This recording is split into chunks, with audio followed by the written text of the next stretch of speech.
കിടന്ന് ബഹളം ഉണ്ടാക്കണത്? അച്ഛൻ കിടന്ന് ഉറങ്ങണ കണ്ടില്ലേ? രാവും പകലും കിടന്ന് കഷ്ടപ്പെട്ട് ജോലി ചെയ്ത് വന്ന് റെസ്റ്റ് എടുക്കുക. ബഹളം ഉണ്ടാക്കണോ അവര്? ബഹളം. ഉറങ്ങാനൊന്ന് സമാധാനം കൊടുക്ക്. ഒന്ന് ശബ്ദം കുറച്ച് സംസാരിക്കേട്ടാ. ഒരു ദിവസം സ്കൂളിലെങ്കിൽ തുടങ്ങിക്കോളും രണ്ടും കൂടി കലപില്ലാന്ന്. ഉറങ്ങണവര് സമാധാനം കൊടുക്കില്ല എന്ന് വെച്ച് കഴിഞ്ഞാൽ പോത്ത് പോലെ വളർന്നു. എന്നിട്ടും ഒരു ബോധം വെച്ചിട്ടില്ല പിള്ളേർക്ക്. എന്താ ഉണ്ണേട്ട് എണീറ്റിരിക്കണേ? കിടന്നോ? തലവേദനിക്കുന്നല്ലേ പറഞ്ഞത്? നന്നായിട്ട് ഒന്ന് ഉറങ്ങിയാ ശരിയാവും. ഇനി ബഹളം ഉണ്ടാക്കും നിങ്ങൾ ഇവിടെ. ശരിയായിട്ട് തന്നെ ഞാൻ രണ്ടിനെയും പിടിച്ച് പുറത്താക്കും.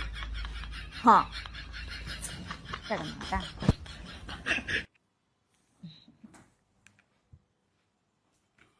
ബഹളം വെക്കണവര് ബഹളം. എന്ത് ബഹളം ഇത്? മനുഷ്യന്മാർക്ക് ഒരു സൗകര്യം കൊടുക്കാണ്ടേ? അല്ല പിന്നെ രണ്ട് പിള്ളേരും കൂടിയിട്ടുണ്ടല്ലോ.